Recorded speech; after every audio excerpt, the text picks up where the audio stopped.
Salut tout le monde, c'est Juliana et je vous retrouve aujourd'hui pour un nouveau vlog au sujet de ma grossesse. Donc aujourd'hui, je vais vous parler des semaines 31 et 32 d'aménorrhée.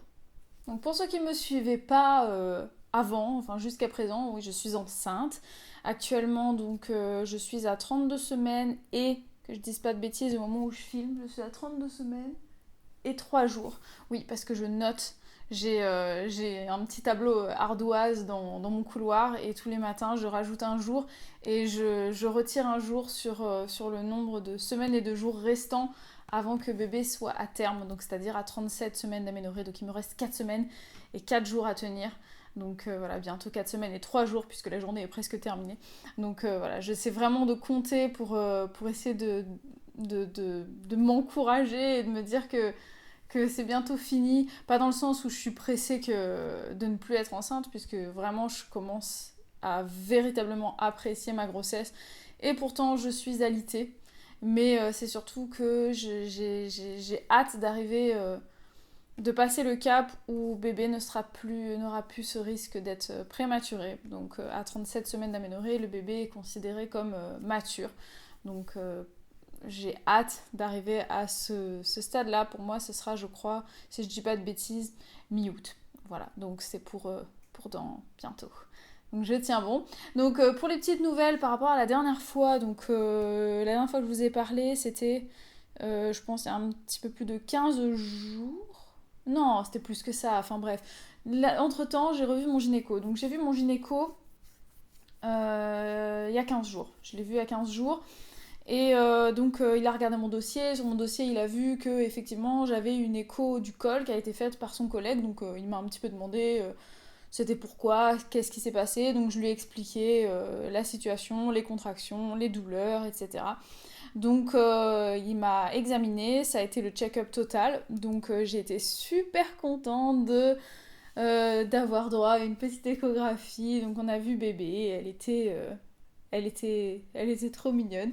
Elle était face au ciel, enfin pas face au plafond, et toujours la tête bien évidemment bien en bas. Donc elle n'est pas seulement la tête en bas, elle est engagée. Elle a vraiment la tête qui est juste contre le col, donc comme on l'avait vu à l'écho de 15 jours avant.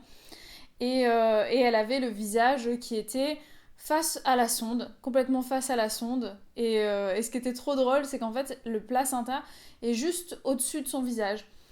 Donc il est en bas, mais apparemment il ne gênera pas pour l'accouchement. Mais voilà, elle avait vraiment la tête qui était comme ça, collée dans le placenta, donc c'était trop drôle. Elle était collée dedans, quoi. Elle était vraiment, t'avais le placenta et sa tête, elle était comme ça. Et puis elle tétait, et c'était trop mignon, elle était comme ça dans le placenta, c'était trop mignon. Et voilà, et elle était complètement donc allongée, c'est-à-dire les jambes, ses petits pieds qui arrivaient jusqu'en haut, et puis ses petits poings qui étaient comme ça. Donc ça explique bien comment je la sens. Elle est tout le temps, enfin le plus souvent dans cette position. Elle se met de temps en temps sur le côté, donc quand c'est comme ça, on voit une grosse bosse sur mon côté droit ou mon côté gauche, selon comment elle se place. Mais le plus souvent, elle est vraiment complètement allongée.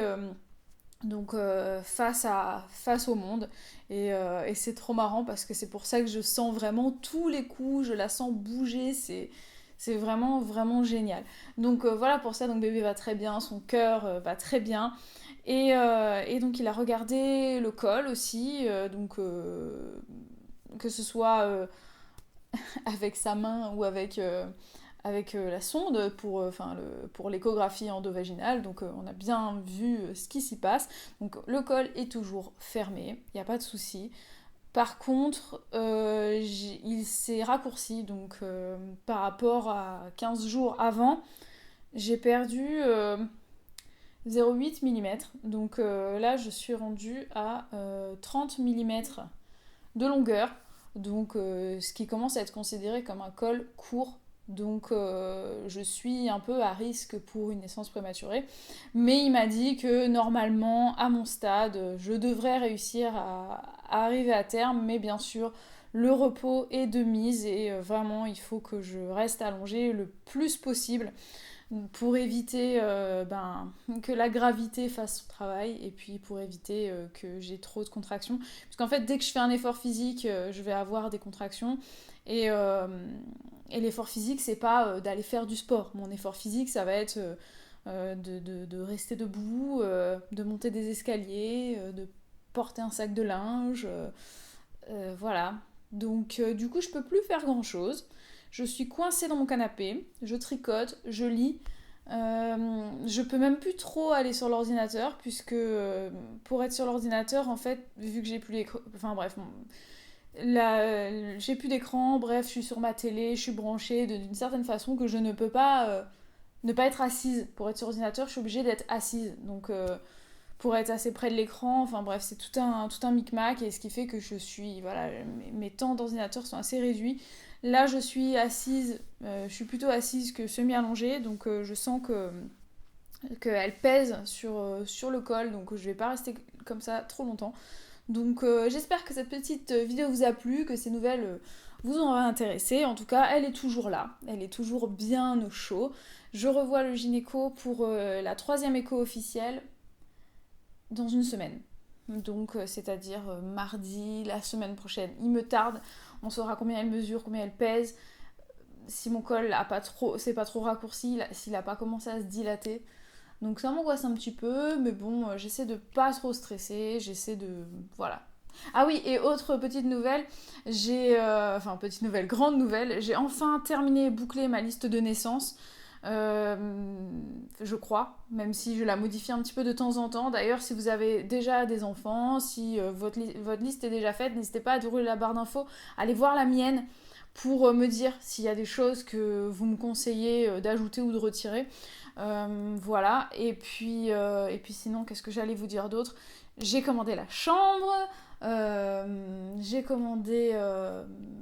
j'ai commandé quoi encore? J'ai commandé plein de petits vêtements, enfin j'ai commandé plein de petites choses, donc quand ça va arriver, j'essaierai de vous faire une petite vidéo. Je continue de pas mal tricoter. Je vous ai fait une vidéo récemment, la dernière c'est une vidéo sur les vergetures, n'hésitez pas à aller la voir si vous avez envie d'avoir mes conseils. C'est pas que des conseils concernant les crèmes, mais vraiment toutes les habitudes alimentaires à avoir.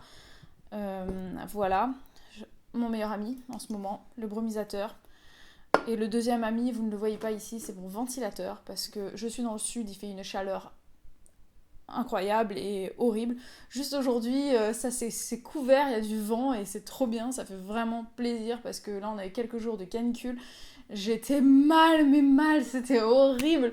J'étais obligée d'être allongée nue sous le ventilateur avec le bromisateur comme ça, c'était horrible. La nuit, je transpirais comme une grosse vache, c'était horrible. D'ailleurs, la nuit, je ne dors plus. Je ne dors quasiment plus.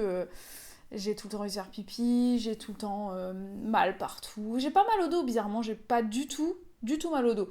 Mais par contre, ouais, j'ai des courbatures dans le ventre parce que j'ai continué d'avoir beaucoup de contractions. Donc du coup, j'ai mal au ventre. Et puis voilà, sinon l'appétit va plus que bien. Je vous avais dit que la vidéo était terminée, mais en fait je me rends compte qu'il y a des symptômes dont je ne vous ai pas encore parlé. Mon appétit va super bien, j'arrête pas de manger. J'ai la dalle tout le temps, mais là c'est un truc de fou, ça fait 15 jours que j'ai vraiment plus faim que d'habitude. Alors je pense qu'elle est en train de grandir, elle a une poussée de croissance, ou j'en sais rien, mais j'ai vraiment une faim d'ogre, donc je mange beaucoup plus. Sur la balance, ça se voit, ouais, ça se voit un petit peu plus. Là, je suis donc rentrée dans mon 8e mois de grossesse et je suis à plus 8 kilos, presque. Ouais, voilà. Donc un peu plus que 1 kilo par mois, mais ça me va très très bien, surtout que je suis alitée, que je fais plus du tout de sport, aucune activité sportive, donc je pensais avoir pris plus de poids que ça, mais en fait non, donc mon gynéco est très content de ma prise de poids, il m'a dit que c'était super. Voilà. J'ai rien d'autre à dire, je crois. Si j'y pense, eh ben, je le dirai pour le prochain vlog. Je vous ferai de toute façon un petit point bidon à la fin de la vidéo. Je trouve que mon ventre a grossi, mais pas tant que ça. Finalement, je prends surtout dans les seins. Je continue d'avoir des écoulements de lait. J'adore ça, c'est trop drôle. Je suis vraiment contente que ça marche bien. Et puis voilà, sinon oui, je vais avoir la semaine prochaine. J'ai ma belle famille qui vient, enfin ma belle-mère avec son copain, et puis il y aura aussi mon beau-frère et sa copine qui viennent une semaine dans le sud.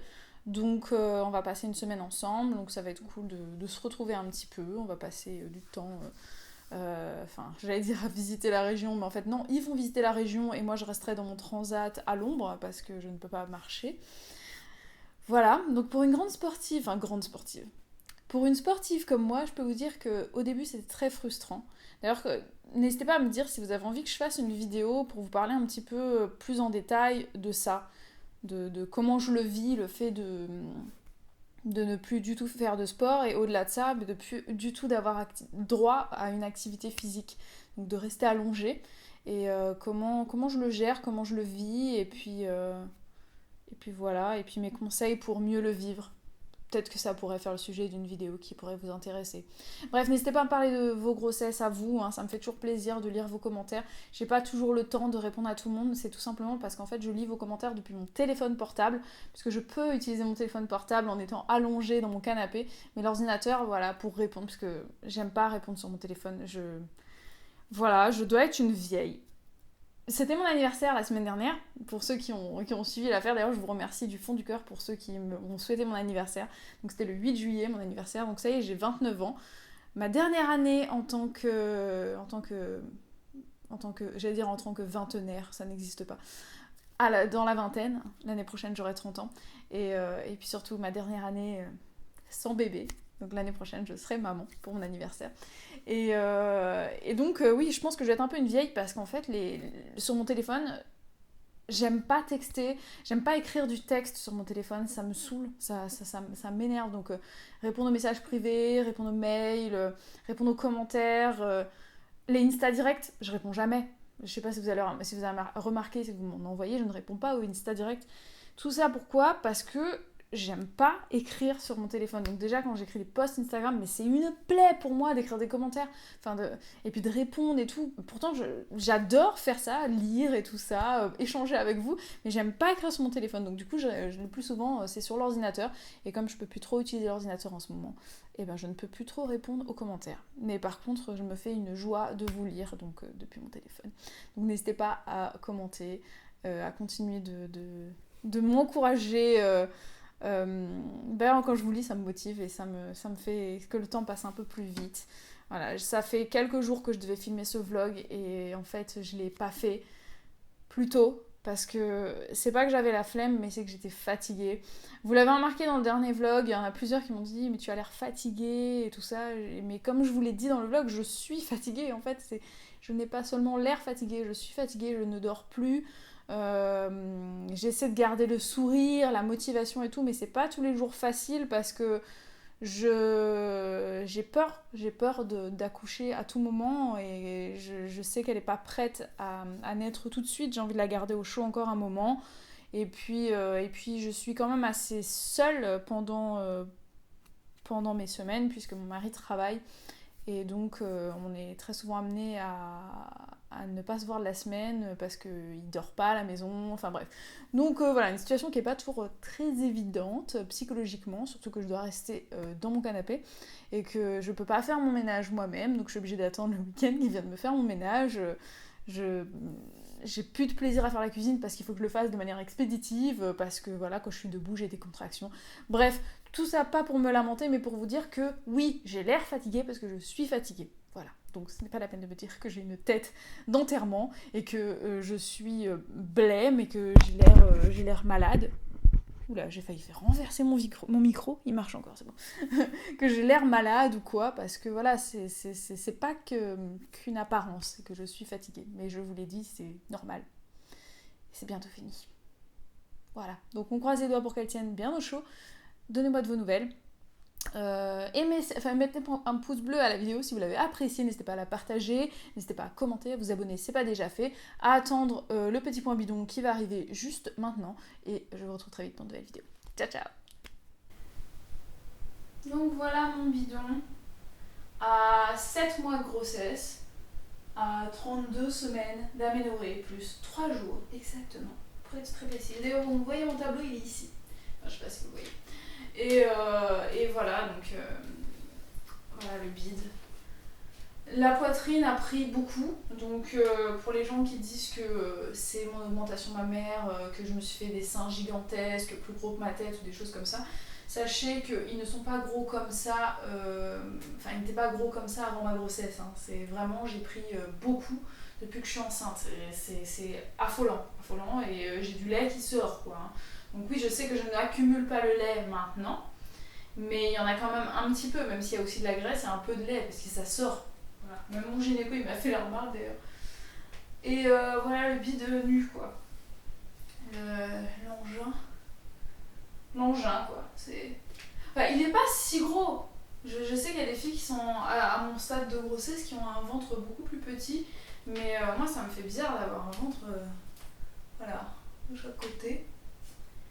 Donc enceinte. Et de dos, j'ai l'impression que je suis pas trop enceinte. Vous me direz.